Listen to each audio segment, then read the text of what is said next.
Take one. It's official. We're starting right now.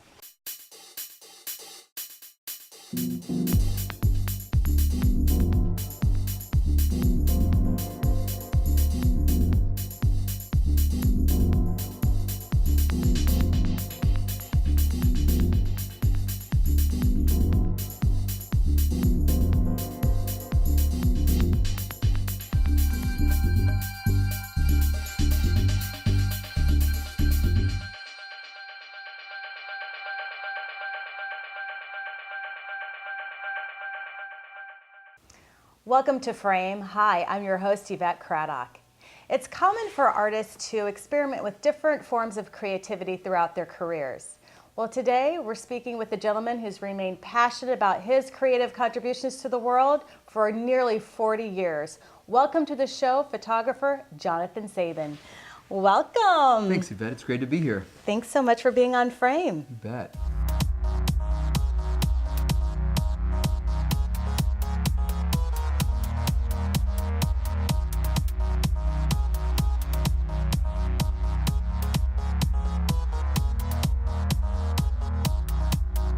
This has been your profession, your art form, and your life. What has kept you in love with photography? The fact that wherever you go, there's something new to photograph. There's new people. You know, I could spend hours photographing you. Just one person till I get that mood that I feel I like and that, more importantly, that you like. You know, and that in and of itself could be an endless process of just photographing people. Yeah. You know, but I think that you have to photograph things that have passion for you. I mean, for me, being in the absolute silence of the desert Southwest and the grandeur, like, I used to live in Flagstaff, and people would come through all the time, and they'd say, will you take me to the Grand Canyon? Well, the Grand Canyon was only an hour and a half away. So I've been to the Grand Canyon, I have no idea, 60, 70 times. I've never been to the same Grand Canyon. Like this photograph right here. Let's talk about when you started, being at the right place and the right time. Well, isn't this one, these two around the time that you started your profession? Early. You asked me how I... Let's show the audience what we're talking about. This is actually kind of a very famous photograph. This is Bob Weir in 1973 at RFK Stadium. And he's singing "Not Fade Away," and this, of course, is a very famous photograph also because it's Jerry Garcia, and at the same concert, there's a color one of him, and he's wearing this clef that's in red, and then he's got his hair tied in ponytails, and Rocket Jerry. I actually worked my way through college selling a lot of these photographs. But the way I got started was my dad was a chemical engineer. And when I was 7 years old, he went out, we took pictures, and we went in the darkroom, and I didn't know what was going on. He was putting the film on the stainless steel reel, and he put it in the canister, and we mixed all the chemistry. And my dad was a chemical engineer, and so we mixed the developer, the stop bath, the fixer. Those are the three things you've got to have. Right. And, you know, he did the temperature, and it was 68 degrees, 7 minutes, D76, 1:1. And after, you know, only 35 minutes, I'm starting to get the chills because it was a turning point of my life at age 7. He pulls this film off of the reel. I'm this 7-year-old kid with his eyes wide open. Changed my life. That moment right there saved me from the 60s. I'm serious. I had something to focus on. It sort of took a little bit of time to gain traction for me, but probably by the time I was 12, 13, 14 years old, every waking moment that I wasn't in school or doing homework, I was in the darkroom every day of the week. When I was 14 years old, my dad took me to New York City. I met with John Cronenberger, who would later become my photographic mentor. And in one day, I learned more under the guise of a master than I had in the previous 7 years trying to learn photography by myself. It was amazing. He taught me how to print. He taught me little tricks. He taught me, you know, there used to be a trick, and the trick was that if you had a roll of film and the ASA, which is the speed of the film, was 125. If you had the sun at your back And so I'm photographing somebody, and they're Right. brightly lit. Mm-hmm. You could always take a perfect picture. One over the ASA, so 125th of a second at f16, bright sunny day behind Yes, you. yes, f-stop. Yeah. It was a perfect picture. That's what he taught me. Boom. I could always take perfect pictures on a sunny day because all I needed to know what the ASA of the film was, and boom, it was done. So I started, and I became his apprentice when I was 16 years old, and worked in New York City on and off for 2 years, and then went away to school and decided I'm going to become a photographer. And I had to wait an entire year to get into the photographic program at RIT. When I went to photography school at RIT, there was 5 books that my photographic mentor, Niall Root, said that everybody had to read. The 4 Ansel Adams books on the print, the negative, I forget what the other 2 are, and also he made us read The Zen of Motorcycle Maintenance. Why that one? Well, because Niall was really into the Zen of photography, meaning, this is something you and I were discussing before, and that is, when we're photographing, it can become a very, very vertical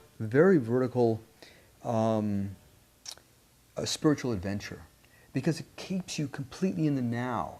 Like sometimes when I'm photographing in my most favorite places in the world, like Monument Valley, the canyons of Utah, the canyons of Arches Park and around there, and northern Arizona, which is where I've lived, I get completely overtaken by what I'm doing, and hours can go by. I could shoot hundreds of frames. Or in the old days with my Hasselblad, I could shoot, I would just all of a sudden look up and I had 6 or 8 rolls of film in my pockets, and I was aware of every moment that I was photographing, but the time just went. I was just totally absorbed.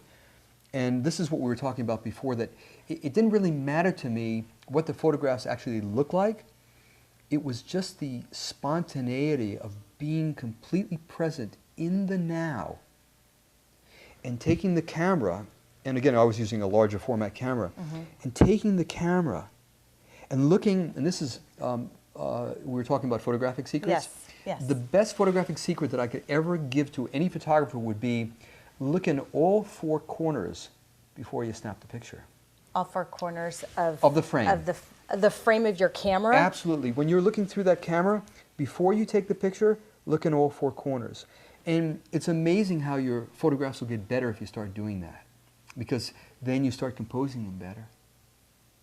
How so? Walk me through that. Well, if you're looking in all 4 corners, then you have a better spatial idea of what does that photograph really look like. So that when I take that picture, there's more intention there. It's not just, there it is, let me capture that, move on, move on, move yeah, on. I catch really, myself doing that. It's really cool to be able to, to snap off, a half a dozen pictures like that. And but really, if you're out for a real photograph that has meaning, then the meaning that you put into the photograph when the photograph is taken should Shows be up the here. meaning that comes out when a person looks at it.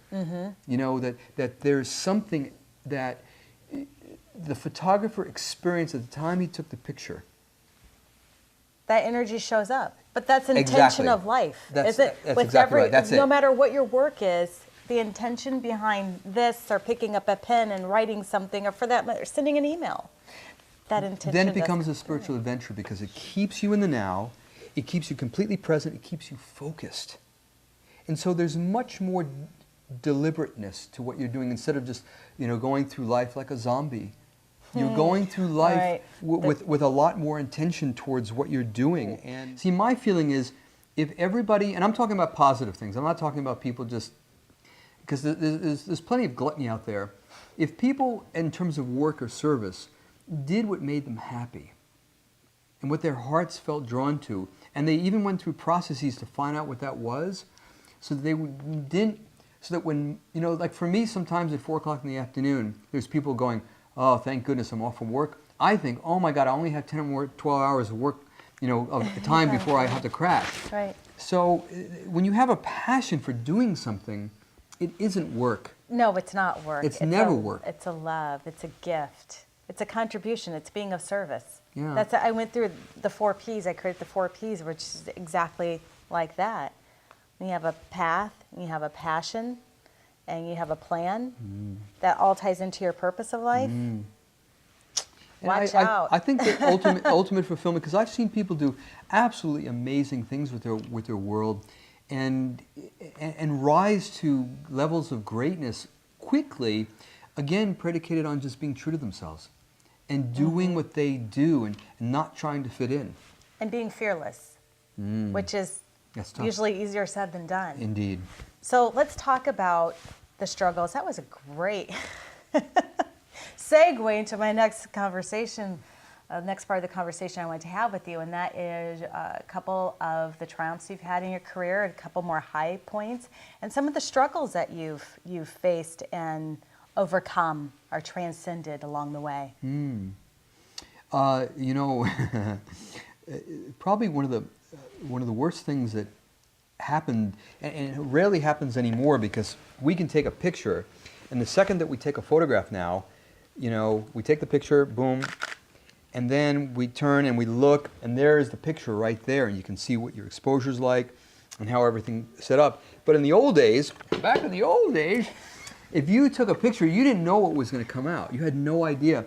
And one of the worst experiences I ever had was I was in a different town, and I asked my buddy if I could use his darkroom, which happened to be at a school he taught at. He said, "Oh yeah, no problem." And I shot this job, and it was 120 film, which is like the old Hasselblad, big, thick, you know, film that looks a lot like this size right here. Okay. You know, this size. And You get that? so anyway, I put it on the reel, and I souped it. I put it in the developer, stop bath, fixer, and I take it out, and there's nothing on the film. No. Yes, and I just about had a heart attack. What had happened was one of the students had taken the fixer, which is what clears the emulsion and fixes the silver, and put it into the developer. So before the film got developed, there was nothing. I mean, I held the roll up, and there was nothing on it. That was probably one of the worst experiences I've ever had photographically. And you can't go back and do the process. No, it's a one-time shot? Yeah, it's a one-time shot. Oh, it's a one-time shot. heartbreaking. And then being a professional, going back with your tail between your legs and going, "I messed up the job." But I've never met a professional at anything who didn't mess something up. What happened when you go back and in that particular situation with clients? I honestly don't remember what happened at the time. Sometimes people go, "Oh, we understand, let's shoot it again." I mean, the same thing happens in film all the time, where the director says, you know, "Let's go back and shoot scene 43, 3 more takes, or let's do this voice over again." I mean, that happens all the time. But when you have an event that happens and it cannot be recreated, you know, you lose instant credibility. Right. Oh, so that can happen, and I think that has been to a greater or lesser degree vitiated or negated by modern cameras. But see, there's also a feeling these days that even if you have a poorly imaged photograph, that in Photoshop you can correct it. And that's a complete fallacy. That is, you know, there's only so much you can do. There's only so much you can do. That's not a fix-all, cure-all. Yeah, so I would say, you know, photography is a lot easier than it used to be. And I think we've all had the same experience where we've blown a job. You know, I've also, I mean, once I was in the studio and I had a 4x5 camera, which again was those big, you know, images that we had here. I mean, this is actually a Polaroid from an old style Rolex. I miss those. And what we would do is, before we would shoot one of these, the film itself, we would put a Polaroid back in the camera, and then we'd pull it out to make sure that the exposure was okay. And I spent 4 hours, myself and a stylist, setting up this jewelry shoot. And it was all these chains, and we used like little pencils and pointers. And I shot the Polaroid, and I pulled it out, and it was perfect. And I went to get the back that you put into the camera, and then you pull it up, you know, and I knocked it with my elbow. And so just like that, 4 hours of work was just gone, over with, done. Yeah. Ouch. So, you know, I've had, you know, plenty of experiences like that. My dad was photographing in the Sinai in the early 70s, and they took him up in this helicopter and to photograph an oil field. And my dad's photographing the oil field, and he came back, And he went back to his hotel room and he opened up the camera and there was no film in the camera.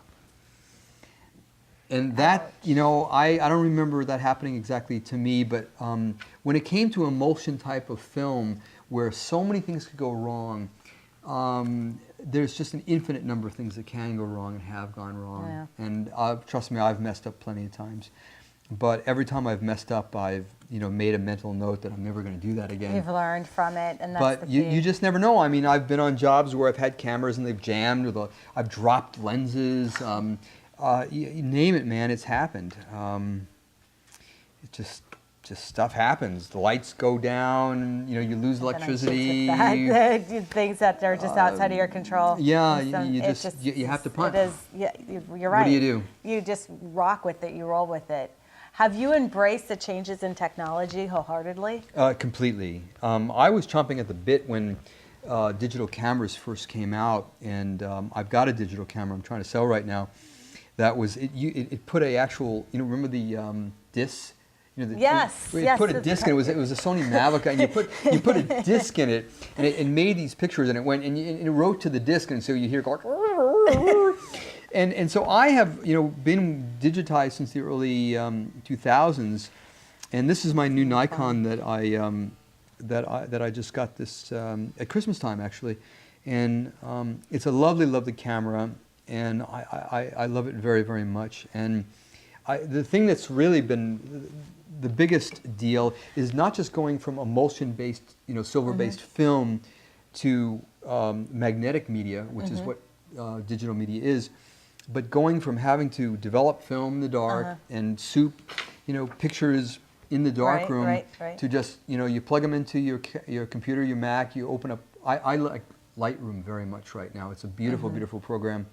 And opening up Lightroom and looking at, 100 photographs, 200 photographs at the same time. It's amazing. So I've really embraced it, and I, like everybody, still have a lot to learn about Photoshop. I probably use maybe 20% of Photoshop. Oh, yeah. And probably 70% of Lightroom right now. But that's part of the fun. It is. Doesn't it keep you engaged? It's amazing, and you never know what's going to come out. See, this is the beautiful thing about it, is that it stopped being so much about the technology and more about the essence. So we don't have to pay as much attention to, right now I can shoot something in camera raw, and I can be off by as much as 6 f-stops, and 3 f-stops in either direction, and it's like it's shooting a digital negative. And I can manipulate the color temperature, I can manipulate the exposure, I can pull out detail in the highlights, I can pull out detail in the shadows, and these things just weren't there years ago. Back in the day. I love this. Will you explain f-stop? F-stops? To the yes. Well, so there's this reciprocal relationship between exposure, like 1/25th of a second at f16 is the same thing as 1/250th of a second at f11, or 1/500th of a second at f8, or 1/1000th at f5.6. That's unbelievable. Well, it's a science. Yeah, absolutely. Let's talk about food photography, for instance. That's the segue again. Difficult. To a very difficult, very, very, very difficult, to your crossing over from styles. So photographing fashion is different than photographing jewelry, which you have here, which is different than photographing architecture, which is, right? It's all very different. How were you able to go from one as a genre to a different one? To a different one. Okay. Well, when I started out between the ages of 7 and 16, I photographed anything. It didn't matter. Some of my first photographs were star trails, where you open up the camera. See, for me, it was pure art and science. I would go in my backyard and I'd open up the lens, and you'd get these star trails. And I would sometimes leave my camera lens open all night long and get these amazing star trails. Oh, let's talk about food. Now, here's a rule of thumb. If you're ever on the set of a photographer photographing food, don't eat the food. Never eat the food. If you knew what photographers put on the food... Oh, you don't want to. I've done a few of those. To get it to look the way that it looks, first of all, it might be whipped cream. It might be shaving cream, not whipped cream. Right. Second of all, we will spray things with oil. We'll inject different things into the food to make it look better than it really is. You look at the food, and the food looks amazing, and then you go there, and they give it to you, and you go, "That's not what it looked like on TV."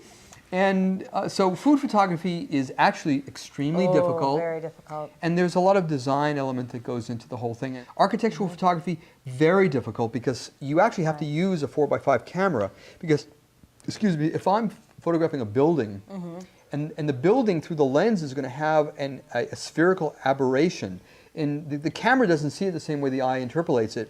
So you have these backs of a 4x5 camera and you might have to use the tilts of the camera to make sure that you're in the same exact plane. Oh, it's very, wow. It's not simple, it's not easy. Product photography, also, it's especially jewelry, which is one of my, you know, I was in the jewelry business for about 20 years and I was always photographing jewelry. And there's a real art and science to it because you have a very, and I specialize in macro photography, which is, I mean, this piece right here, which looks like it's like 5 inches, is only this big. So this is actually a 2-to-1 reproduction of it. I love photographing people, and there's two ways of photographing people. It's either you let them be who they are.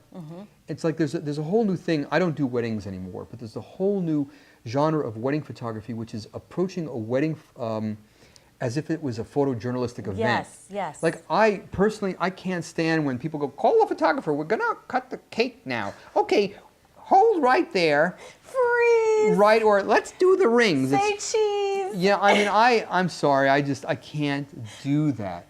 But I love, you know, like what I really like doing is, I'm at a wedding, I love watching the photographer set things up or watch things that are just happening spontaneously. And people, because it's it's real. Otherwise, it's like, oh, here's a picture of my plastic wedding. You know, we're cutting the cake. Here's the rings. It's Barbie and Ken wedding. You know, God bless you if you like that stuff, but it's not my style. I dig I photographed a lot of musicians. Let's look at Jerry again. This is Jerry Garcia at RFK Stadium. I have other pictures that maybe we'll cut away to. John McLaughlin, Grace Slick of the Jefferson Airplane, cool Dave Mason, who was just in Iowa City recently. I had photographed him several times, once in Tucson, Arizona, another time in Rochester, New York in the early 70s. I've got just a lot of photographs of a lot of musicians. I sat in the third row photographing Eric Clapton in 1972 or 73 in Nassau Coliseum. I have so many musicians, and I love photographing musicians because they're just doing their thing. I photographed Pat Metheny many times. That's a name I haven't heard for a while. Oh yeah, he's one of my heroes. Yeah, yeah. I've seen him like 25 times. Oh, he's brilliant. I got to meet him. How many photographs do you have? How large is your catalog? Right now, it's someplace around 200,000 images. And I'm actually looking for an intern right now to help me because I have everything from 4x5 negatives, transparencies, images to these. Yeah, and then I have 10 years now of digital imagery, and I've only recently started really keywording everything. But okay, let's talk about some of the highlights of your career. You showed me this book over here. I want to make sure we discuss this. You're one of 500 photographers in the world. It's called Dawn of the 21st Century. It was a day in the life project out of Canada in London by the Millennium Photo Project. And back in, I think, 1998, they started taking applications from photographers, and they had well over 5,000. And I got chosen to be one of the 500 people that was, given the credential to go and shoot whatever I wanted to for the 24 hours prior to. And Dr. Gene Drazel down in Stumptown in southern Iowa here, he shot off, and we'll cut to the actual photograph, it'll be better, but basically we had this big bonfire, and there were just before midnight they shot off all these fireworks, and everybody was out there freezing in front of the bonfire. And this got picked up by and went all over the world. So that was a great thrill. That's pretty cool. Yeah, that was a great thrill. There was some other global projects you had, but you didn't take it. I should say a project pertaining to a globally renowned individual. You know the one I'm talking about? I've photographed lots of different. I've photographed. But which one haven't you done? What are we talking about? Who are we talking about? I photographed the Dalai Lama. I photographed Amaji. I photographed Maharishi. I photographed Fortune 500. Who? Give me a hint. Yoko. Oh, Yoko Ono. Yeah, Yoko Ono is an interesting story that is sort of painful for me on one level, because I had been living in Tucson, Arizona, and I came to Iowa on a photographic assignment. And everybody kept telling me about this restaurant. It's called the Kitchen Restaurant. I could never find it. And one day, and it's funny because I was here for quite some time, and my girlfriend had come here, and she hated being in Iowa, so she went back to Los Angeles. And Pamela, who's now my wife, she had just broken up with her boyfriend in Santa Fe. Anyway, on this fateful day, I walked into this this restaurant called The Kitchen, which people in Iowa City who have been here since the 80s will remember. It's a fantastic restaurant. And this lovely young woman came up to me and she said, "Can I help you?" And I said, "Yes, what's for lunch? And are you married?" And I wasn't asking her to marry me, I was just qualifying her. But we got into a relationship, and my brother died very suddenly in New York City in the late 80s. And I went back to the desert to heal my soul, and I went to the Tucson Gem and Mineral Show. Pamela came with me, and we just started buying minerals. And we put minerals in the front window of the Kitchen Restaurant. And we started selling minerals out of the front window of a restaurant. And one day in May of 1986, Pam said to me, "We should open a store." And I can't say on camera my exact words, but it was no way. It's a true story. And through some what I consider to be very cosmic set of events, we found a place, we opened a store, and in the fall of 1987, I was still photographing and traveling. In fact, when I stopped photographing, kind of traveling, to both get married and to start a family here, I had taken 100 jets. My bags were always packed. It didn't matter. It was New York, San Francisco, Toronto, Phoenix. I was back and forth to home a lot. And the week before Christmas, which in retail is a really big deal, I got a call from my agent. He said, "I need for you to be in New York tomorrow." He said, "I got a great gig for you."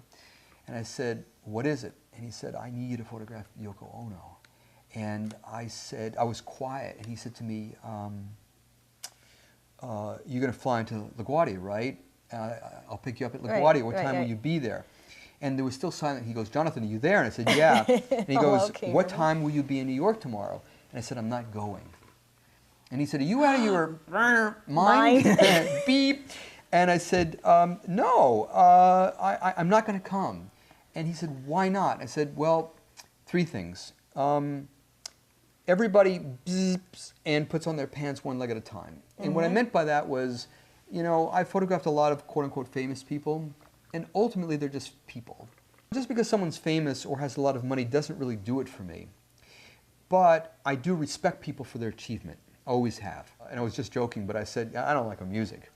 And I said, if it was John, I'd be there in a second. And I said, but really the true reason why I'm not coming is because I just started a business with my wife, and if I leave now, I'm going to probably blow Christmas and therefore lose my business that I've been working on for this whole year. And so this was like a nodal point. A nodal point to me is a place in time and space where anything could happen. Right. The truth of the matter is that every moment, vertically, is a moment of time and space where anything could happen. Jonathan Sabin, thank you so much for joining me on Frame. It's been an absolute pleasure. I adore Thanks you. so much. Thank you. I adore you too. Keep up the great work. Thank you. We'll try. We'll keep giving people the opportunity. The beautiful blessings of positive energy and positive food. Yeah. So thanks so much. And thank you for tuning in to Frame.